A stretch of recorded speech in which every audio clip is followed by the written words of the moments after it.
Ciao a tutti e benvenuti a Hablemos de Calcio. Questo video non è di quegli spensierati come siete solito vedere sul canale perché non vi parlo delle caratteristiche del calciatore X piuttosto di quello Y, ma di quanto è accaduto il 22 agosto durante la partita di CONMEBOL tra il San Paolo e il Nacional.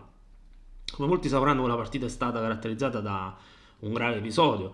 Il calciatore del Nacional, Juan Izquierdo, aveva avuto un malore in campo, malore che purtroppo ieri è culminato nella morte di Izquierdo.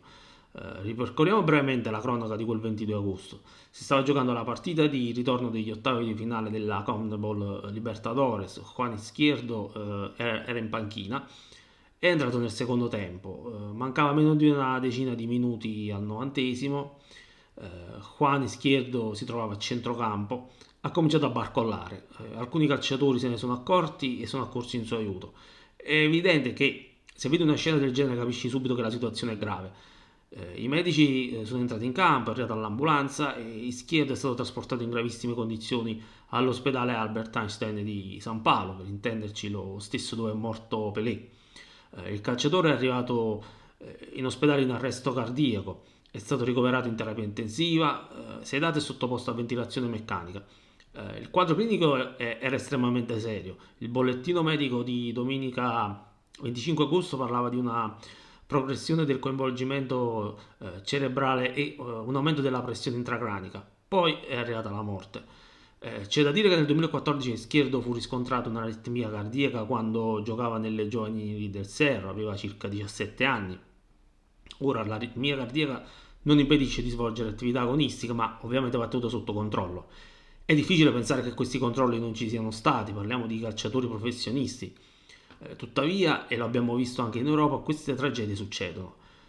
Non serve andare troppo indietro nel tempo. Nel 2023 sono morti Mustafa Silla e Rafael Duamena, il primo in una partita del campionato della Costa d'Avorio e l'altro nel campionato albanese. In Romania nel 2016 è morto Patrick Keng, si giocava la partita tra Dinamo Bucarest e il Vitorul.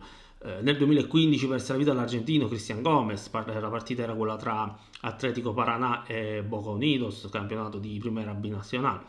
E poi chi non si ricorda di Pier Mario Morosini, che è morto nel 2012, così come sicuramente è vivo in molti di noi, è vivo in noi il ricordo della morte del calciatore del Siviglia, Antonio Puerta, nell'agosto del 2007. Io quel giorno mi trovavo proprio in Spagna. Vi assicuro che la lista dei calciatori morti dal 2000 ad oggi è ben più lunga. E voglio ancora citare due casi che fortunatamente sono finiti bene.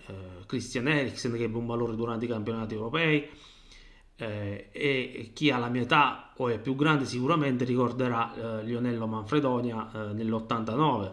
Si giocava a Bologna-Roma e Manfredoni ebbe un arresto cardiaco al quale fortunatamente sopravvisse ed è sopravvissuto perché è tuttora in vita. I calciatori continuano a morire in campo, magari qualche dubbio sull'efficacia dei controlli in campionati minori, in paesi meno ricchi posso anche arrivare a sospettarlo, ma dubito che si possa parlare di negligenze in gran parte dei casi. Con questo cosa voglio dire? Che la gente muore, certi eventi non sempre sono prevedibili nonostante i controlli cui regolarmente si sottopone un atleta professionista.